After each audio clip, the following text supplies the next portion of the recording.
casualties on January 6th were people who voted for Donald Trump. The first among them was a 34-year-old woman from Georgia called Roseanne Boylan. Authorities first announced that Boylan died of a, quote, medical emergency. Later video footage suggested she may have accidentally been trampled by the crowd. We're still not sure. That's the best guess. The second casualty was 55-year-old Kevin Greason. Greason died of heart failure while talking to his wife on a cell phone outside the Capitol. Quote, Kevin had a history of high blood pressure, his wife later said, and in the midst of the excitement, he suffered a heart attack, end quote.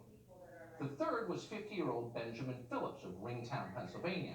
Phillips was a Trump supporter who organized a bus trip to Washington for the rally that day. He died of a stroke on the grounds of the Capitol. There is no evidence that Phillips rioted or was injured by rioters or even went inside the Capitol building. The fourth person to die, the only person to die that day of intentional violence, was 35-year-old Ashley Babbitt, a military veteran from San Diego. Babbitt was wearing a Trump cape when she was shot to death by a Capitol Hill police lieutenant. Babbitt's death was caught on video, so hers is the best documented death that took place that day. And yet it is surprising how little we know about it. Babbitt was shot as she tried to crawl through a broken window into the speaker's lobby within the Capitol, and that's essentially the extent of what we know. Authorities have refused to release the name of the man who shot her or divulge any details of the investigation they say they've done. We may never know exactly why this unnamed Capitol Hill police officer took her life. According to that officer's attorney, quote, there's no way to look at the evidence and think that he is anything but a hero. Of course, we can't actually look at that evidence because they're withholding it. We can't even know his identity. Killing an unarmed woman may be justified under certain specific circumstances, but since when is it, quote, heroic when the dead woman has read QAnon websites?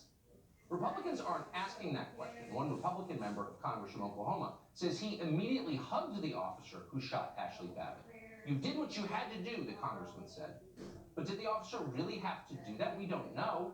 It would be nice to know. Maybe someone could ask. We do know that Ashley Babbitt was not holding a weapon when she was killed. Nevertheless, at the impeachment hearing this week, Congressman David Cicilline of Rhode Island described what happened at the Capitol as, quote, an armed insurrection. Watch.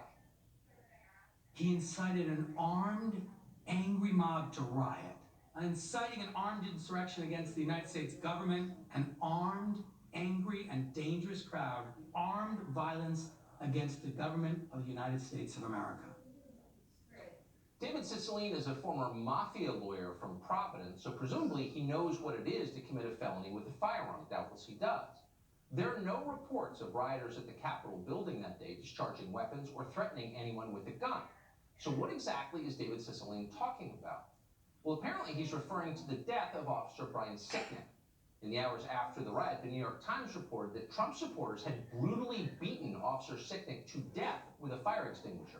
The fire extinguisher, apparently, is the deadly weapon, the armed in the armed insurrection. Now, the news of Sicknick's death by violence was quickly picked up by countless other media outlets. Cable television anchors repeated and then amplified it. Officer Brian Sicknick died after being hit in the head with a fire extinguisher during the hours-long attack. They beat a Capitol police officer to death with a fire extinguisher. Officer Brian Sicknick died after being hit in the head with a fire extinguisher during a fight. He died at the age of 42 after he was bludgeoned with a fire extinguisher. Capitol Hill police officer beaten to death with a fire extinguisher by a white supremacist mob. It's horrifying. And that is the story they were telling. It's a story they still are telling. That account forms the basis of the myth that Democrats have constructed around January 6th. Sicknick's remains lay in state at the Capitol building.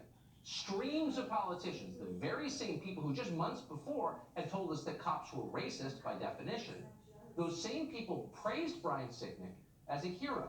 They had finally found a police officer who served their political uses. Kamala Harris and her husband, for example, arrived to pay their respects, and as they did, they said not one thing about defunding the police.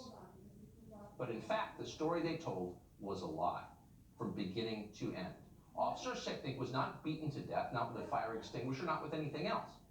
According to an exhaustive and fascinating new analysis on Revolver News, there's no evidence that Brian Sicknick was hit with a fire extinguisher at any point during the day. None. No video, nothing. The officer's body apparently bore no signs of trauma. In fact, on the night of January 6th, long after rioters at the Capitol had been arrested or dispersed, Brian Sicknick texted his brother from his office. According to his brother, Sicknick said he'd been, quote, pepper sprayed twice and he was in good shape. 24 hours later, Officer Brian Sicknick was dead. How did Officer Sicknick die? The head of the Capitol Police Union has said he had a stroke, no cause given. More than that, we still don't know. Sicknick's body was cremated immediately. Authorities have refused to release his autopsy. No one has been charged in his death. No charges are pending.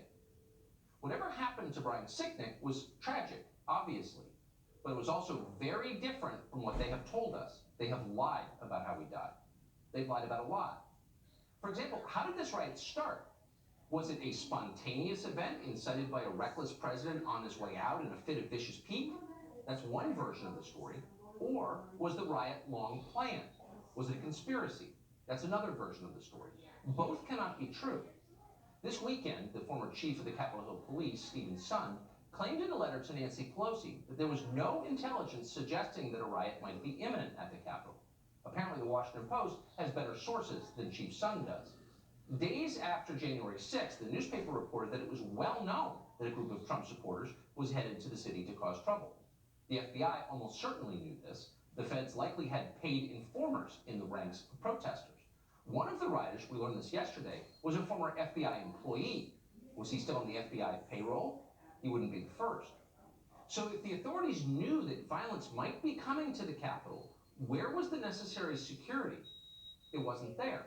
In fact, the response of law enforcement on the scene that day is baffling the more deeply you look into it. In some publicly available videos, Capitol Hill police seem to be all but inviting rioters into the building. Here's one example.